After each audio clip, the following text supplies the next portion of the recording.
2 de Marcos, está escrito assim: e alguns dias depois, entrou outra vez em Cafarnaum, e soube-se que estava em casa, e logo se juntaram tantos, que nem ainda nos lugares, à porta, eles caminham, e anunciava-lhes a palavra.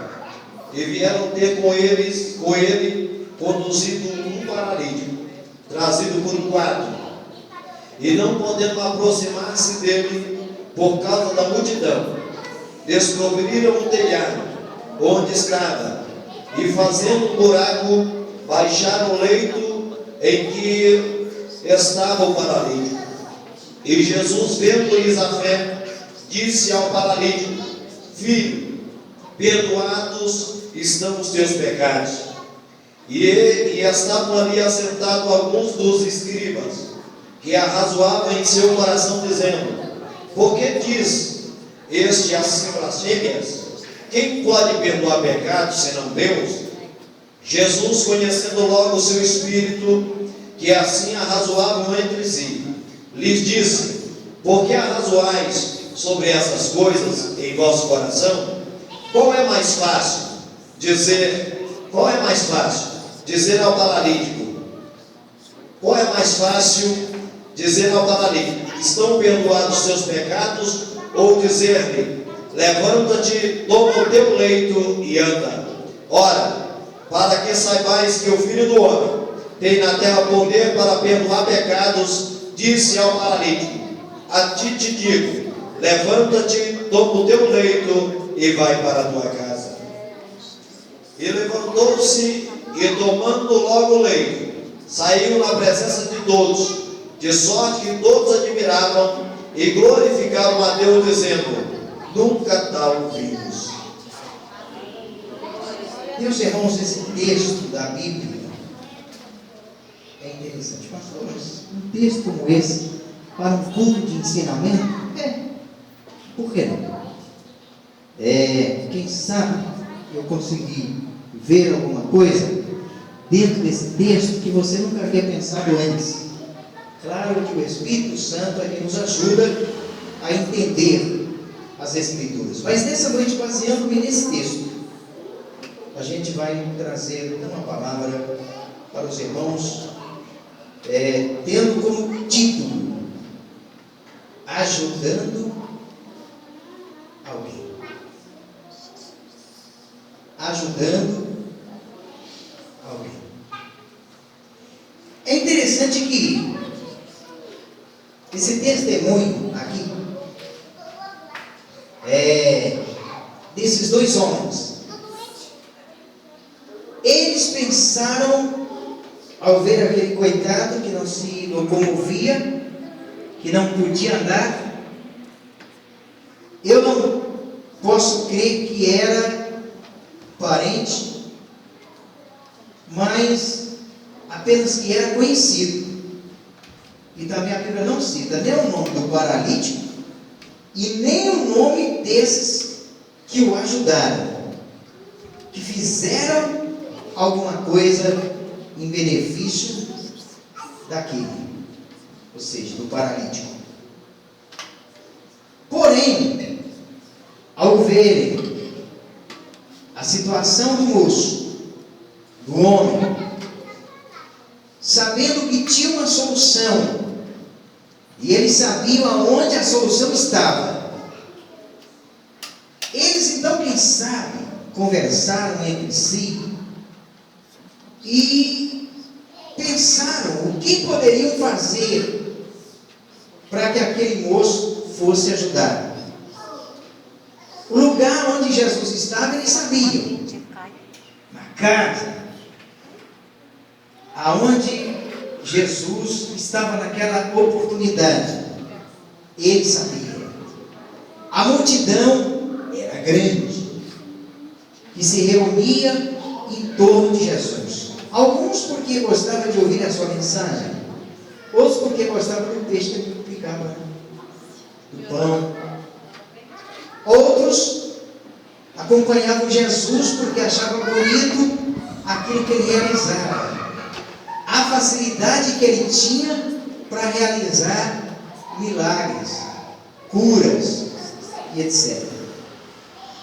Então a aglomeração de pessoas era grande.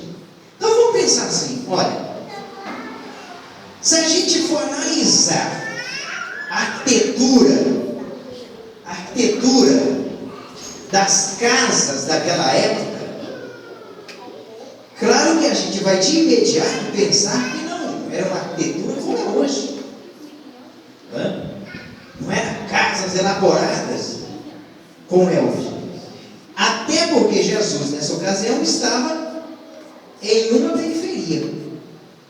E todos nós compreendemos que a arquitetura daquela época não era gigantesca como é hoje uma casa. Imagine como deveria ser a arquitetura de casas da periferia ou daquelas cidadezinhas pequenas. Quem sabe era como aquelas casinhas que a gente morava quando morava na roça. Eles que já viveram na roça, que hoje também até nas roças tem cada casa luxuosa, produzida e etc.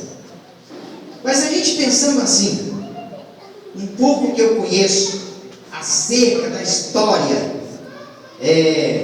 tanto da geografia, como também da política, econômica,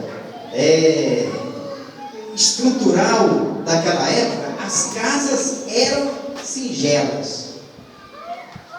E pelo que a gente lê, entende-se que não era muito grande também a casa em que Jesus estava. Eu já vi alguém dizer que Jesus estava reunido em um grande salão. Não era, ele estava em uma casa. Então, normalmente, se era uma casa, tinha cômodos. E se tinha cômodos, não deveria ser tão enorme assim. Porém, o número de pessoas era grande.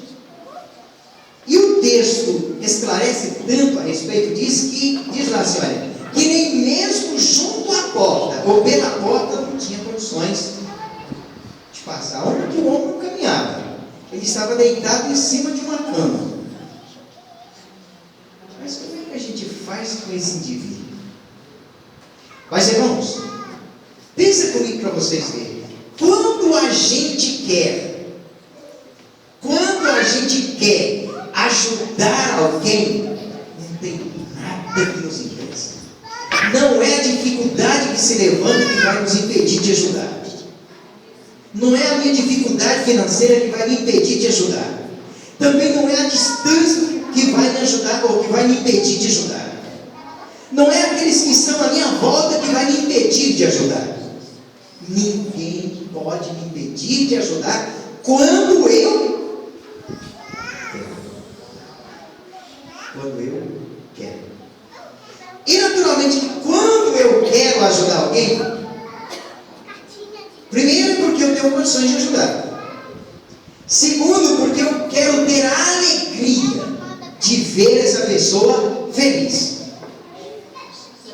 Eu quero participar da alegria dessa pessoa a qual eu pretendo ajudar.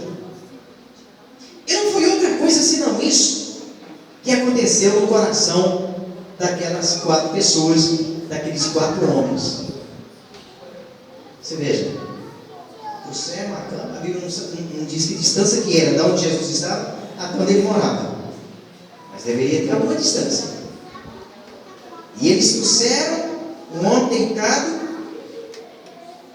pelejaram para entrar pela porta, não teve jeito de entrar pela porta. Eu quero acreditar que, pelo que eu conheço um pouco da história, aproximado dessa época, as casas não tinham grandes janelas, algumas nem janelas tinham. Não era possível entrar. Mas o que fazer para esse homem ser ajudado? Não é mais fácil ir lá dentro falar para Jesus: vem aqui fora? Nós precisamos ajudar de alguma forma. E nós vamos ajudar. O objetivo era ajudar, ou conduzir aquele homem para que ele fosse abençoado. Parece que eu fico vendo a dificuldade tamanha, subir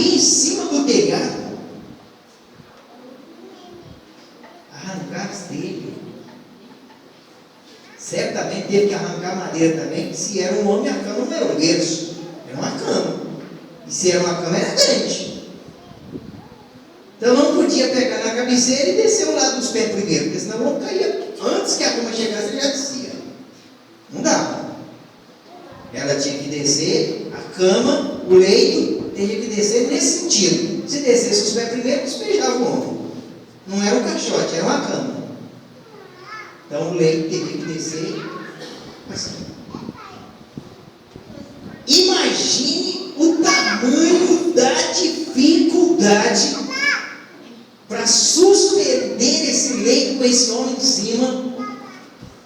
Quem sabe até, cuidado que eu vou cair, cuidado que eu vou cair, cuidado que eu vou cair.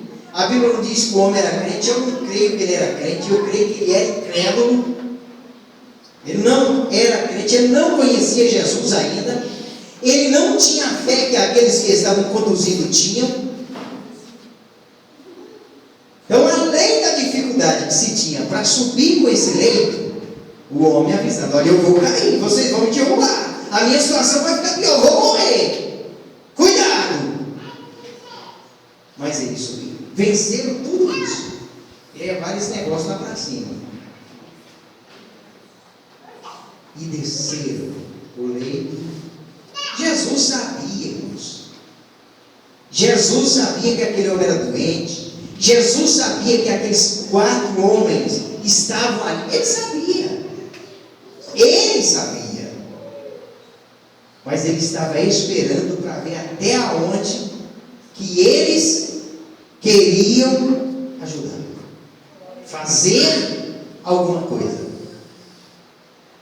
Se esforçar, se sacrificar, vencer o medo, vencer os obstáculos.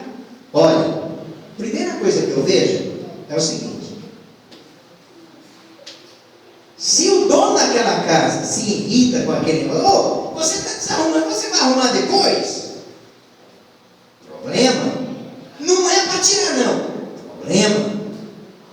Mas eles não se deram por vencidos.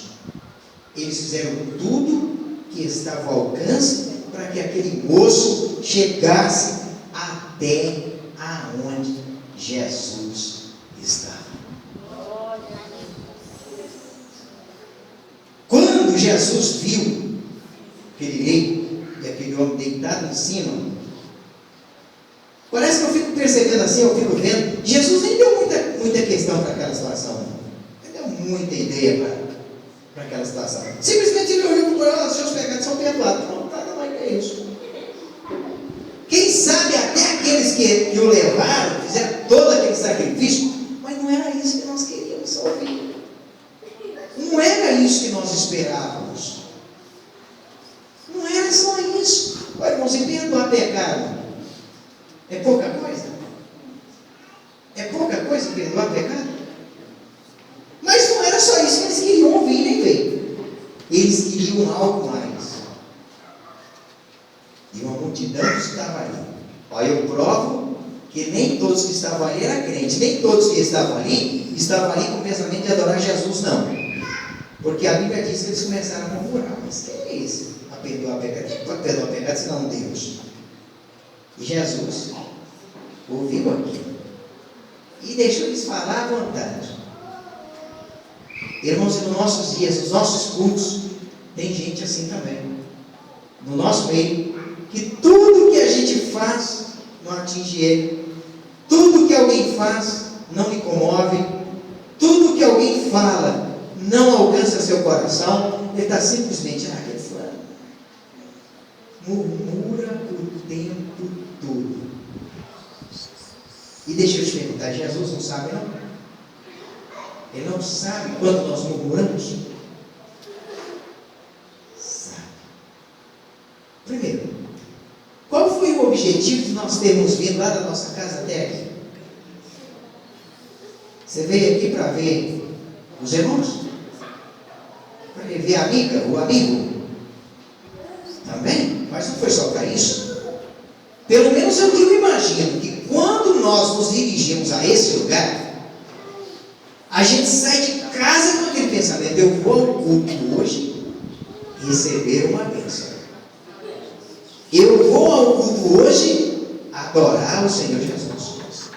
Eu vou ao culto hoje porque a minha alma precisa ser renovada. Eu vou ao culto hoje porque eu quero ouvir uma palavra de Deus.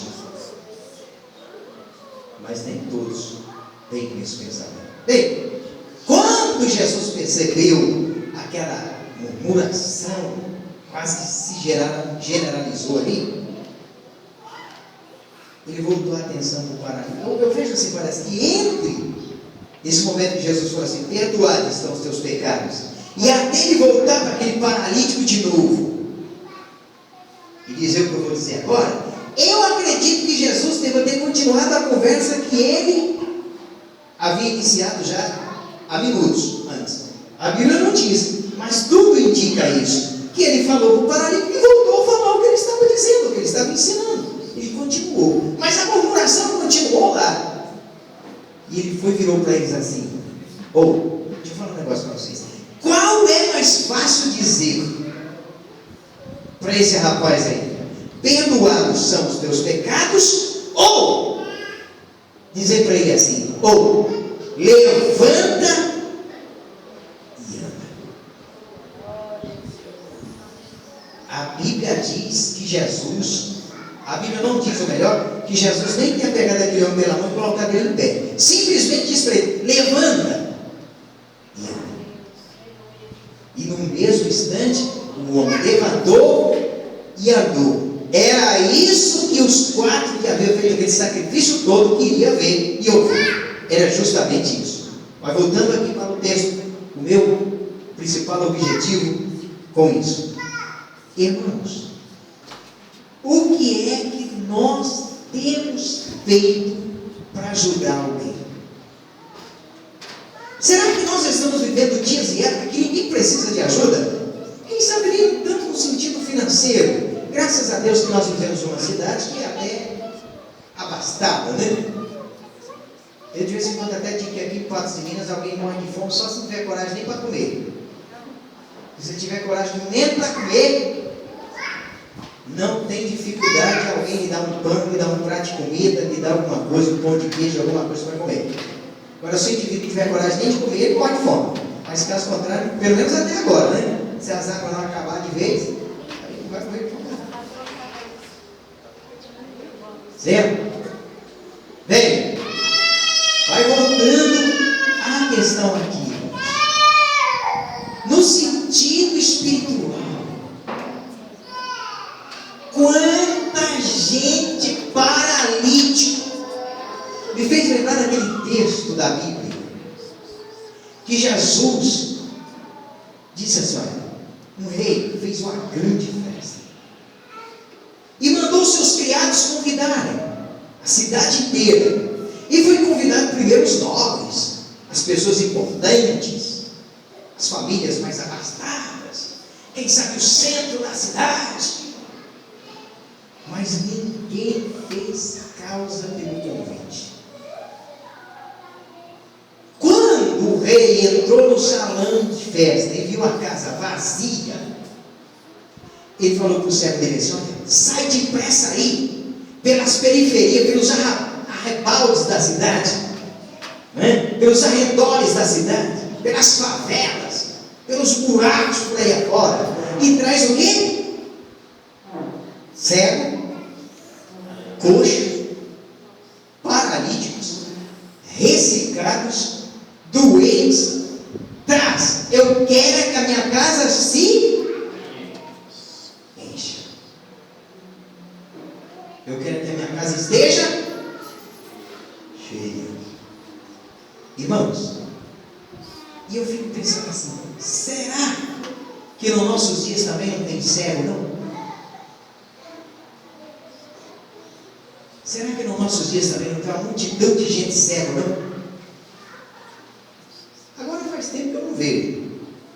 Mas aqui em Patos de Minas eu presenciei muito isso quando eu trabalhava no centro da cidade. Eu presenciei muito isso.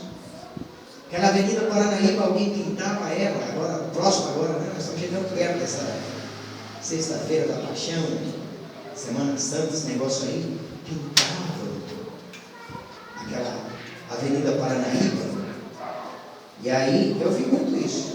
Alguém pegava uma cruz, botava nas costas. Outro pegava uma imagem bem grandona assim, com aquele cuidado.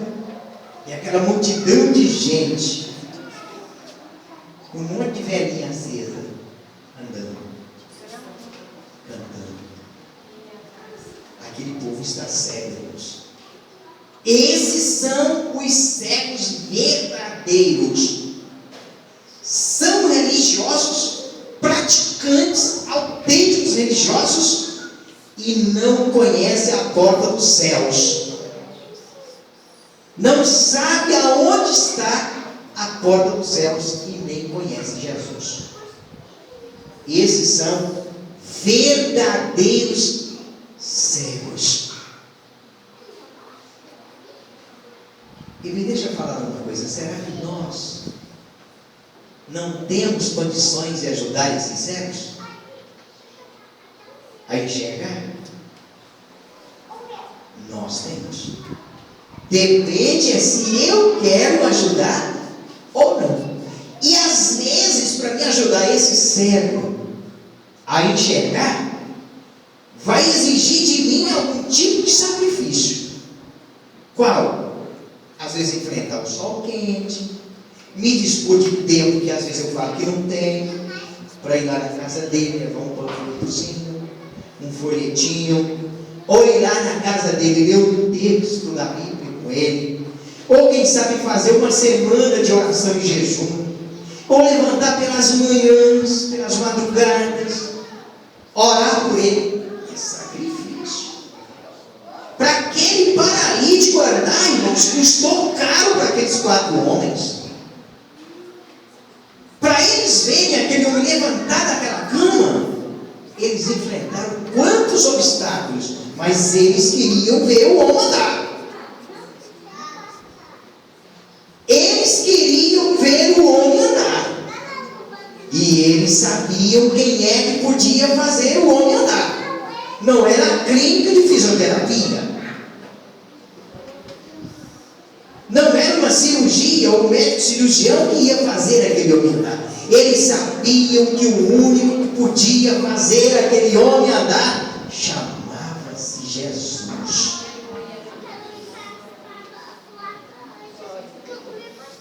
Irmãos, e nós estamos carecas de saber que quem é que pode tirar a cegueira dessa gente chama-se Jesus. E nós o conhecemos. E nós sabemos aonde é que ele está. E nós temos condições de levar esse cego até a presença de Jesus, para que Jesus abra os seus olhos. Mas nós éramos cegos, não éramos? Nós acreditávamos em tanta coisa, vivíamos agarrados na religiosidade dos nossos antepassados, nossos pais, meu avô, tataravô, sei lá mais o que, enfim, nós acreditávamos em tudo que eles acreditavam, e nós andávamos perambulando de uma parte para a outra. E Jesus chegou a dizer: olha, se um cego guiar o outro, cai aonde? No buraco. Um cego não pode guiar o outro, só pode guiar quem é cego e quem enxerga. Irmão, e deixa eu me dizer uma coisa: eu e você estamos naquela situação, naquela posição que Estevão esteve naquele dia, quando ele estava prestes a morrer. Mas ele falou assim: eis que eu vejo os céus abertos e eu vejo o Filho de Deus em pé ao seu lado. E nós também conhecemos, através dos nossos olhos espirituais, nós vemos Jesus e o poder que ele tem. Nós temos condições de pegar alguém pela mão e levar até a presença de Jesus e falar: agora, Senhor, é contigo. A história agora é com o Senhor. Mas às vezes, irmãos, nós não estamos dispostos a pagar pagar o preço, a fazer o sacrifício para que esse cego veja. Você lembra lá daquela história, daquela questão lá, daquele bom samaritano?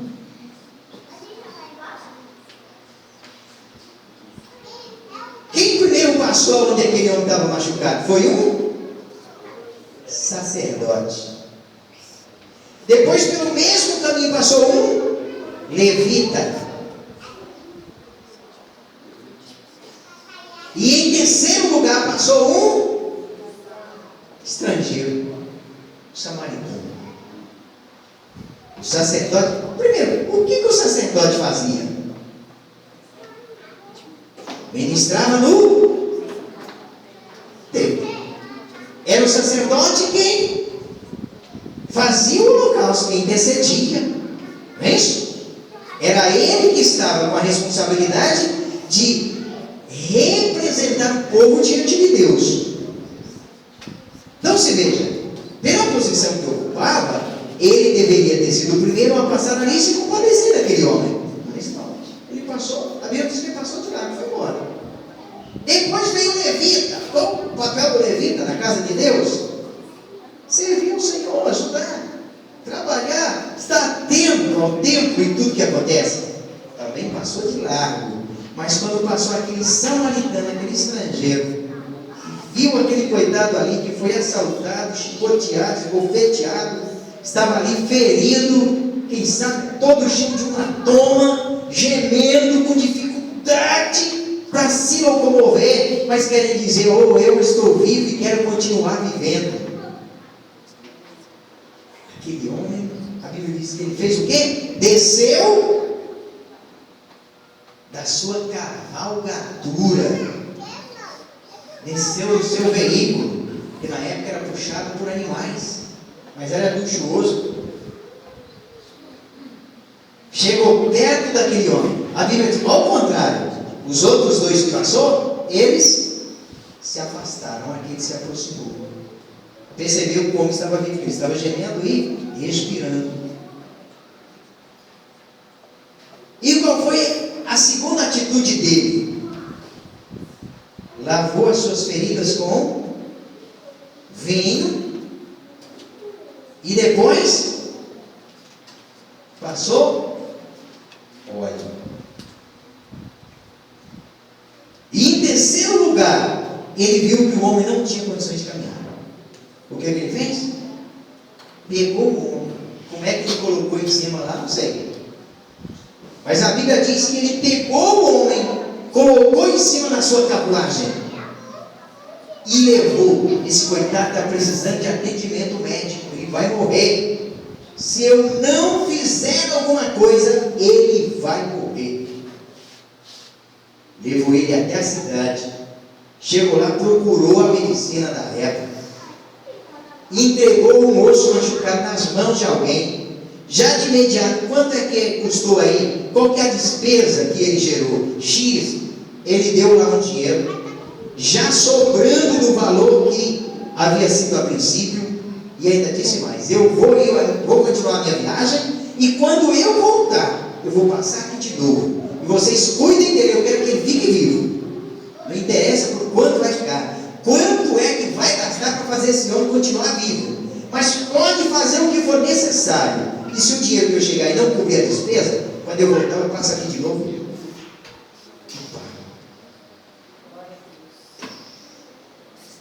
Voltando ao texto primitivo. Esse homem, esse samaritano, ajudou, fez alguma coisa para que aquele coitado não morresse. Irmãos, enfocando isso aqui, eu e você também, pode fazer alguma coisa para que esses que estão machucados, estão quase mortos pelas drogas, pelos vícios, pelo pecado, pelas trevas, pelo adversário, quem sabe estão caídos na sarjeta. Mas eu posso, você também pode fazer alguma coisa para que esses que estão feridos não morram. É interessante que lá em Provérbios existe um versículo ali que diz assim, olha, vamos ler, Provérbios,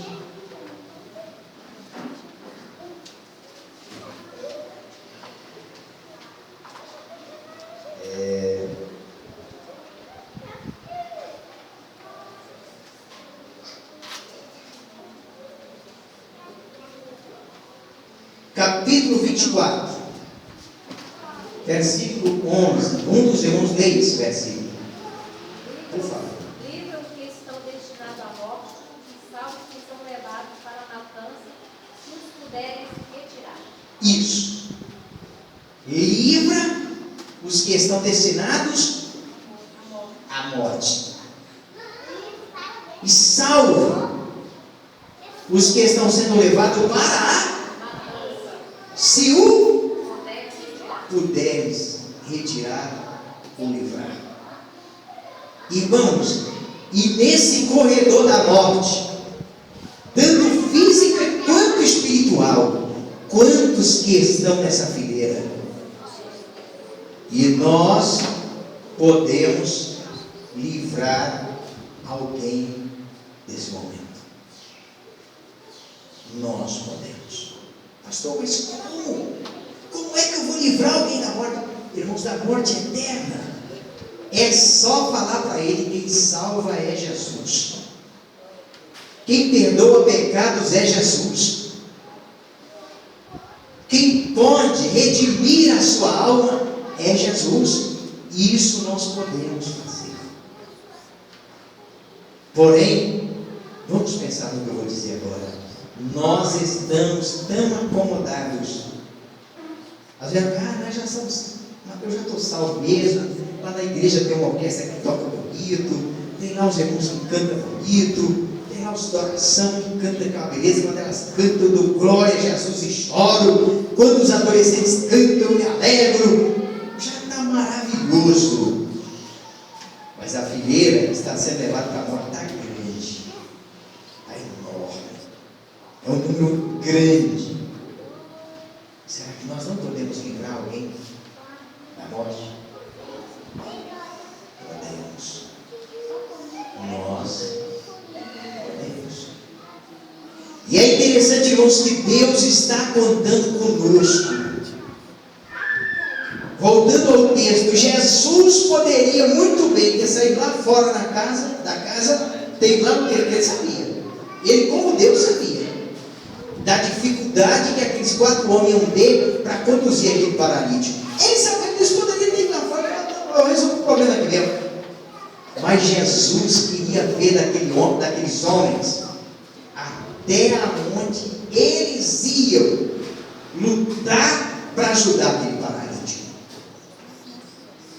E quem sabe é isso que Jesus, ou que Deus está esperando de nós. O que é que nós podemos fazer e o que é que nós estamos fazendo e o que é que nós vamos continuar fazendo para que alguém seja alcançado, para que o cego veja, para que aquele que é paralítico ande. Anda para onde?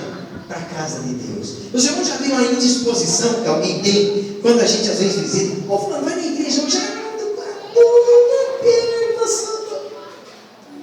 Estou com o meu pé que se eu colocar no chão, parece que vai cair, vai quebrar. Vocês já viram? Mas a mesma pessoa que a gente às vezes ouve falar isso, você vira as costas, você volta lá para lá na venda. Tranquilo, beleza. O que é isso? Manco, paralítico, ele não tem condições de andar para a casa de Deus. Mas se nós nos esforçarmos, esse paralítico vai andar. Esse paralítico vai andar. Se nós nos esforçarmos, daqui a pouco a gente vai ver esse paralítico entrar aqui dentro e adorar ao Senhor com seus pés. Não vai mais depender da gente ir lá e ajudar ele, porque ele vem depois que nós ajudarmos. Fazemos com que ele se identifique, ou fazemos com que ele se encontre com o Senhor Jesus. Então, meus irmãos, eu me preocupei muito quando pensei pensava nesse fato bíblico. O que é que nós temos feito para que o paralítico ande? O que é que nós temos feito para que o cego veja? O que é que nós temos feito? A Bíblia diz lá em Hebreus capítulo 4, o 12, o 6. Deixa eu certificar para não falar errado. Aleluia, Jesus, glória a Deus. Aos Hebreus.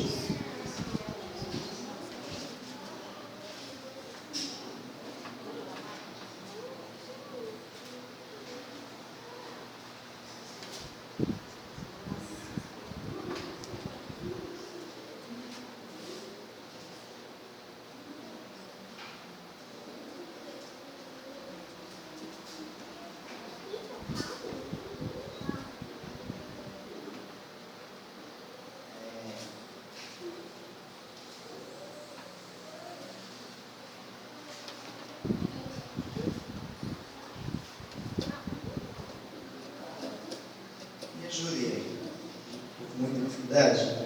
Mas aquele texto diz assim: para que aquele que manquejava seja sarado. É 12. Eu não consigo. Alguns eu nem for mais fácil. Você não consegue. É Hebreus.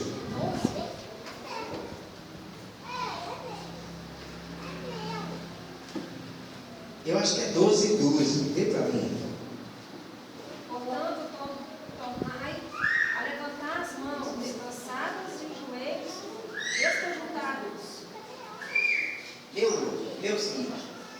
Lê o seguinte. Também.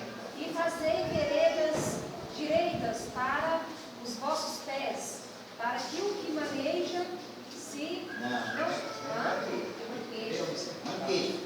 É manqueja. Se não despés para que o que maneja desvie inteiramente antes de ser sarado. Isso. Observe aí. Para que aquele que. Quer ver? Lê nessa outra tradução. Lê aqui, irmão. Agora eu fiz. A tradução dele aqui é diferente. Fazer caminhos retos para os pés, para que não se extravie o queimando antes de se curar. Olha aí. Para que não se extravie. O que é extraviar? Se perder. Não é? Se perder. Mas antes que esse que anda mancando, primeiro, qual é o objetivo ou o foco dessa palavra? Uma pessoa que manca, ou que tem uma perna maior que a outra, tem a mesma firmeza da pessoa que tem as duas pernas normais? O que tem uma perna maior que a outra, se ele tropeçar, foda. Às vezes o que tem as duas pernas normais, dá um tropeção, anda de cada cavaco no carro e levanta, sem cair. Não é assim? Mas o que tem a perna mais pequena, se tropeçar, acabou, vai pro chão mesmo. Então, meus irmãos, no sentido espiritual, o que tem de gente com a perna mais curta que a outra, vive mais no chão do que em pé. Mas a Bíblia nos fala para que nós ajudemos a esses, para que eles sarem. E quem é que pode sarar esses que anda manquejando? Só Jesus. Olha, então em vez da gente atirar pedra, tá vendo? Fulano lá, aquela fulana lá, tá vendo? Em vez de você atirar pedra, ajuda para que eles sarem.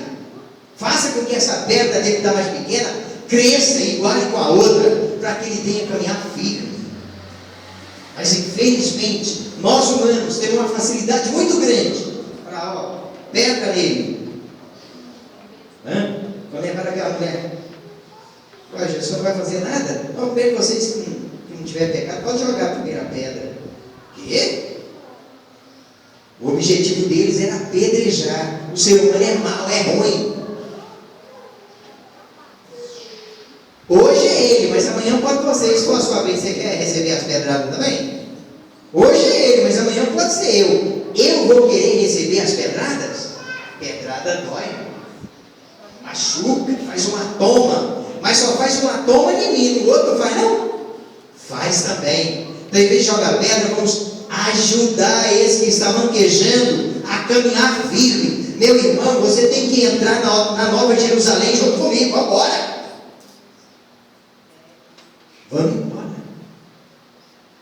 Me fez lembrar aquele dia, aquela passagem de Israel no meio tanto do Jordão quanto do Mar Vermelho. Junto com eles tinha menino, tinha animais, tinha velhos, tinha jovens, tinha pessoas de todas as idades. Tinha. E os mais jovens passaram e os velhos pereceram, foi isso? Não. Por quê? Eles ajudaram. Eles ajudaram uns aos outros até que todos chegaram num lugar seguro. Aí o mar se fechou. Nós temos que ter o nosso coração. O meu irmão, não sei, não interessa o que ele fez, mas ele também precisa entrar na Jerusalém que eu vou. Eu vou me esforçar para me levar esse irmão. A Bíblia diz, irmãos, para Paulo chegou a nos aconselhar a suportarmos os fracos. Paulo diz: repreendei os desobedientes e os desordeiros, mas ajudai os fracos. E quanta gente fraca no nosso meio, precisando de ajuda, e nós não ajudamos. Nós não ajudamos. E esse homem sarou porque alguém ajudou. Você está aqui hoje, quem sabe são, porque alguém te ajudou. Você faz parte do rol de membro da igreja hoje, porque alguém te ajudou, alguém te conduziu aqui, alguém te levou à presença de Jesus. E agora, por que eu não posso ajudar outro? Por que você não pode ajudar outros? Eu sei que esse texto fala, repreende, chama-nos a atenção, mas é a palavra de Deus. E oxalá que quem tem ouvidos para ouvir, ouça o que o Espírito diz à igreja. Deus abençoe os irmãos, que essa palavra possa ficar impregnada em nosso coração e não nos esquecermos disso. Aquele homem sarou porque alguém ajudou.